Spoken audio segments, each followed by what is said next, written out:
Dalam kitab Yohanes ada satu metafora yang kuat banget dan mendalam yang menjelaskan hubungan kita dengan Kristus dengan cara yang sangat gamblang.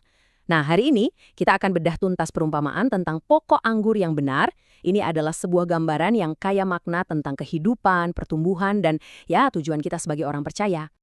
Oke, mari kita langsung selami ya. Semuanya itu dimulai dengan kalimat pembuka yang super kuat ini. Yesus sendiri loh yang mendeklarasikan identitasnya sebagai pusat dari semua ini. Dan perhatiin, ini bukan sembarang pokok anggur, tapi pokok anggur yang benar. Ini nih yang jadi fondasi dari semua yang akan kita bahas. Biar kita bisa paham sepenuhnya, kita akan pecah pembahasannya jadi 4 bagian.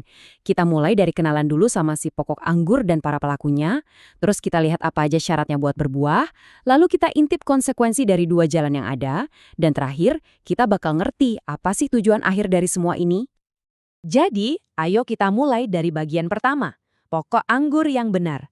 Nah, untuk benar-benar ngerti perumpamaan ini, kita harus kenal dulu siapa aja sih pemain-pemain utamanya. Ada 3 peran kunci dalam metafora pertanian yang indah ini. Nah, yang pertama dan paling utama, pokok anggur itu adalah Kristus sendiri. Dialah sumber dari segala-galanya. Kehidupan, kekuatan, nutrisi spiritual, semuanya itu mengalir dari Dia. Kalau nggak nyambung sama pokok anggur ini, ya nggak ada kehidupan sama sekali. Selesai. Terus ada sang pengusaha kebun anggur, yaitu Allah Bapa. Perannya di sini adalah sebagai pemelihara. Dialah yang merawat, yang motongin ranting yang nggak berguna, dan yang membersihkan ranting yang berbuah supaya bisa lebih produktif lagi. Dia yang mengawasi seluruh prosesnya. Dan yang terakhir, di mana posisi kita? Nah, kita ini ranting-rantingnya. Para pengikut, orang-orang percaya yang hidupnya itu nempel langsung sama Kristus, sang pokok anggur. Dan tugas kita, atau lebih tepatnya, hasil alami dari hubungan itu adalah untuk menghasilkan buah.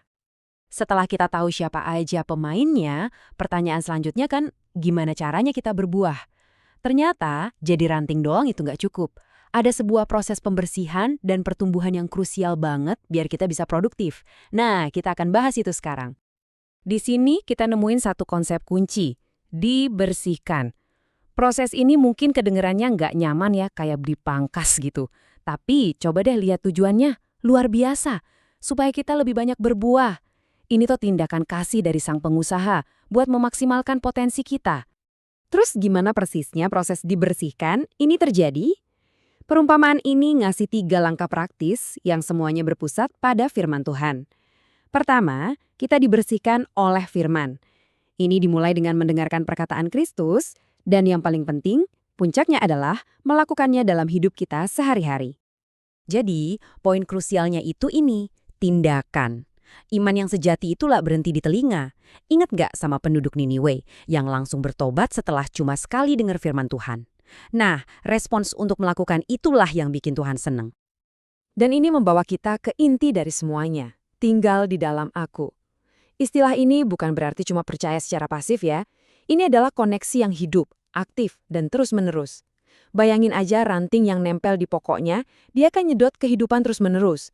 Tanpa koneksi aktif kayak gini, nggak akan ada buah, nol besar. Nah, pentingnya untuk tinggal di dalam Kristus ini membawa kita ke bagian ketiga yang menunjukkan adanya 2 jalan. Perumpamaan ini ngasih lihat konsekuensi yang sangat jelas dan kontras tergantung pilihan kita, mau tetap nyambung atau enggak. Kontrasnya itu tajam banget. Jalan pertama, tinggal di dalam Kristus, hasilnya kehidupan yang berbuah banyak. Jalan kedua, nggak tinggal di dalamnya. Dan konsekuensinya, suram, ranting itu dibuang keluar, menjadi kering, kemudian dibakar. Pilihannya nggak bisa lebih tegas lagi kan? Ayat ini benar-benar menggarisbawahi ketergantungan kita yang mutlak. Di luar aku, kamu tidak dapat berbuat apa-apa. Ini bukan berarti kita nggak bisa kerja, makan, atau tidur ya. Maksudnya, dalam hal spiritual, dalam hal menghasilkan sesuatu yang nilainya kekal, kita itu sama sekali nggak berdaya tanpa koneksi dengan Kristus. Oke, kita udah ngomongin prosesnya. Sekarang, kenapa sih semua ini penting? Buat apa coba kita harus berbuah? Yuk, kita lihat tujuan akhirnya, puncak dari semua ini.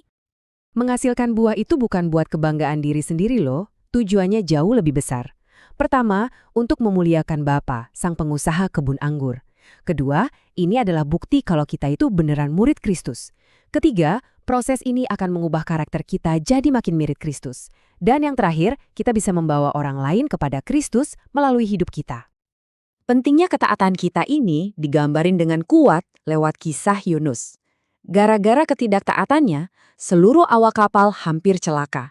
Ini pengingat yang serius banget bahwa kondisi spiritual kita, ketaatan atau ketidaktaatan kita, itu punya dampak nyata dan bisa membahayakan jiwa orang-orang di sekitar kita. Jadi pada akhirnya, gelar murid Kristus itu bukanlah sesuatu yang kita klaim begitu aja.